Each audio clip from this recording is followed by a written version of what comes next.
Let's now turn to the advisory and discuss navigating the costs of aged care. John Van de Pol joining us from Morgans. John, welcome. Yeah, hello Andrew, good to be here in the studio. This is something that every Australian will have to consider at some time in their life, obviously, as we get to that age, and of course the population is ageing, so it's becoming more and more pertinent. But there are those costs involved. So let's get to that. I mean, if you perhaps you or a relative needs to move into aged care, what do you need to consider? Yeah, so very interesting, topical to me at the moment. I've just had to put my own father into aged care, so to see it from the other side, the emotion that goes with it all. But there is a lot to consider, and first thing I'd say is you need to get advice. It's absolutely critical because you can make some pretty terrible mistakes that may impact your overall asset position around the family home, also Centrelink benefits. So first thing, get your ACAT assessment. That's the starting point because you can't even have the conversation if you don't have that assessment. And then it's a case of looking through the various funding options and how it exists. So the first part is you've got the home care packages, of which there's 1 to 4 different levels available. Level 4 will actually pay you up to $64,000 to keep you at home, where they can bring a fair bit of care into the house. But once you move past that stage and you need something more permanent, your conditions are failing, you then have to look at aged care. And the considerations there is what to do with the RADs, the refundable accommodation deposits, the daily accommodation payments, means tested care fees, basic daily fees. The list goes on and on. So it's trying to get advice to suit your situation as to how to pay for it all. Well, I mean, you mentioned those costs involved, particularly with the RAD, the refundable accommodation deposit, which can be sizable, can't it? Of course, absolutely. Many are forced to, have no option but to sell their homes to put that deposit down. So what do you need to understand, I guess, particularly is what you're paying for, what you're getting in terms of room prices, if you like? Yeah, correct. So there's a couple of years ago, it wasn't uncommon to see a RAD that was $650,000, but now $1 million has become a very common practice.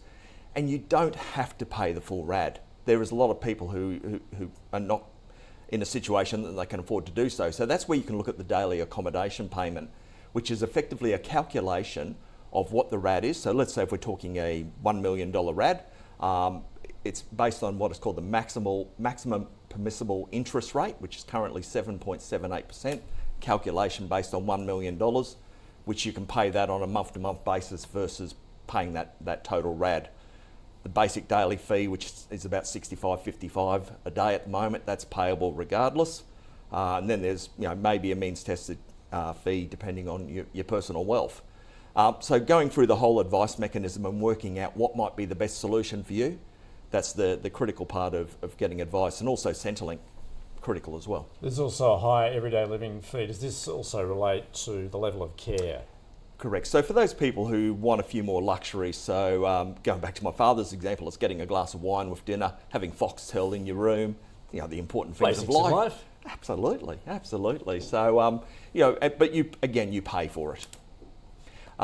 Interestingly, there's some changes coming into effect from the 1st of November 2025, which is going to change the rules quite a bit. And the reason these changes are coming in is it's a struggle out there. The aged care space, no one's wanting to build these new facilities at the moment because no one's making a dollar out of it. So the premise of these changes is to tax wealthier Australians more. So the refundable accommodation deposit will no longer be fully refundable. For the first 5 years that you're there, you'll give up 2% a year. So in the example of a $1 million deposit, if you survive for 5 years, you're going to get $100,000 less back, which goes to the aged care provider. The daily accommodation payment is also going to change in that you will not just pay the PMIR that I referred to earlier. There's also going to be indexation applied twice a year. Again, wealthier Australians need to pay a little bit more. They're also bringing in a additional charge, which is for those people who hit the top tier of being means tested. They're going to have to pay some additional fees to help with things like bathing and just general treatments going on at the facility, so that they can try and get back to concentrating on the people who maybe just can't afford it quite as much, and making wealthier Australians pay a little bit more. Are you anticipating these costs are only going to rise because it's that supply-demand dynamic where obviously supply is not meeting demand at the moment? 100%. I mean, the government doesn't have the money to put towards this that they would like to. We've got an ageing population. going back to my point a moment ago, nobody is building these facilities right now because they're going, we can't make a buck out of it. And that's where, you know, the Labor government has come up with these changes saying, okay, well, there's people who can pay a bit more. And I think we've got to look at it differently too. People think that they should get this for free. I paid taxes all my life. We hear that all the time. Ultimately, though, someone is going into another house and it's got to be paid for. And the Commonwealth does contribute a lot, but there's certainly, you know, some who just need to contribute a little bit more to get that care, and it is excellent care. Is there an option, perhaps, of having higher level care at home?